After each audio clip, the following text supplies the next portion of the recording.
AI করে মানুষের কাছে আমাকে খারাপ করার জন্য প্ল্যান করা হয়। এসেছি যখন, তাহলে একটু সত্য মিথ্যাটা বলে যাওয়া দরকার আছে না নাই? একটা বক্তব্য খুব ভাইরাল হয়েছে, আপনারা পেয়েছেন কি? আব্বাস সিদ্দিকী বলেছে টিএমসি কে ভোট দিয়ে হারাম। শুনেছেন? কারা কারা শুনেছেন একটু হাত তুলে দেখান। বাবা, এত লোক জেনে গেছে, বাকি আপনারা জানেন না? তাহলে কালকে তো আবার আসতে পারে বক্তব্যটা, একটু বিষয়টা খুলে বলবো। কারা কারা শুনতে চান একটু হাত তুলে, হাত লম্বা করে তোলে, শুনতে চান? তাহলে শোনাবো। আর আল্লাহ কারে মুর্শিদাবাদে যেখানেই আসি, আমার বাপ ভাইয়ের থেকে মাহফিলের মাহফিলে বেশি ভিড় হয়। এর কারণ কি? মুর্শিদাবাদের মানুষ কাজের সূত্রে বিভিন্ন বাইরে বেশিরভাগ পড়ে আছে। কিন্তু আমার বক্তব্য, আপনারা সারা জীবন বাইরে বাইরেই কাটাবেন? আপনারা নিজেরা ভাবলে নিজেদের এলাকায় করা যায় না? আজকে মুর্শিদাবাদে এআই করে মানুষের কাছে আমাকে খারাপ করার জন্য প্ল্যান করা হয়। এসেছি যখন, তাহলে একটু সত্য মিথ্যাটা বলে যাওয়া দরকার আছে না নাই? একটা বক্তব্য খুব ভাইরাল হয়েছে, আপনারা পেয়েছেন কি?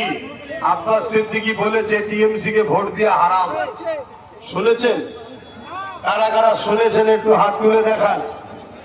বাবা, এত লোক জেনে গেছে, বাকি আপনারা জানেন না? তাহলে কালকে তো আবার আসতে পারে বক্তব্যটা, একটু বিষয়টা খুলে বলবো। কারা কারা শুনতে চান একটু হাত তুলে, হাত লম্বা করে তোলে, শুনতে চান? তাহলে শোনাবো। আর আল্লাহ কারে মুর্শিদাবাদে যেখানেই আসি, আমার বাপ ভাইয়ের থেকে মাহফিলের মাহফিলে বেশি ভিড় হয়।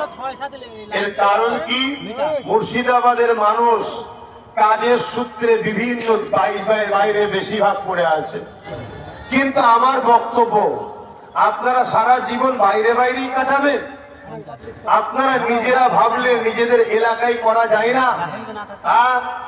আজকে মুর্শিদাবাদে এআই করে মানুষের কাছে আমাকে খারাপ করার জন্য প্ল্যান করা হয়। এসেছি যখন, তাহলে একটু সত্য মিথ্যাটা বলে যাওয়া দরকার আছে না নাই? একটা বক্তব্য খুব ভাইরাল হয়েছে, আপনারা পেয়েছেন কি? আব্বাস সিদ্দিকী বলেছে টিএমসি কে ভোট দিয়ে হারাম। শুনেছেন? কারা কারা শুনেছেন একটু হাত তুলে দেখান। বাবা, এত লোক জেনে গেছে, বাকি আপনারা জানেন না? তাহলে কালকে তো আবার আসতে পারে বক্তব্যটা, একটু বিষয়টা খুলে বলবো। কারা কারা শুনতে চান একটু হাত তুলে, হাত লম্বা করে তোলে, শুনতে চান? তাহলে শোনাবো। আর আল্লাহ কারে মুর্শিদাবাদে যেখানেই আসি, আমার বাপ ভাইয়ের থেকে মাহফিলের মাহফিলে বেশি ভিড় হয়। এর কারণ কি? মুর্শিদাবাদের মানুষ কাজের সূত্রে বিভিন্ন বাইরে বেশিরভাগ পড়ে আছে। কিন্তু আমার বক্তব্য, আপনারা সারা জীবন বাইরে বাইরেই কাটাবেন? আপনারা নিজেরা ভাবলে নিজেদের এলাকায় করা যায় না? আজকে মুর্শিদাবাদে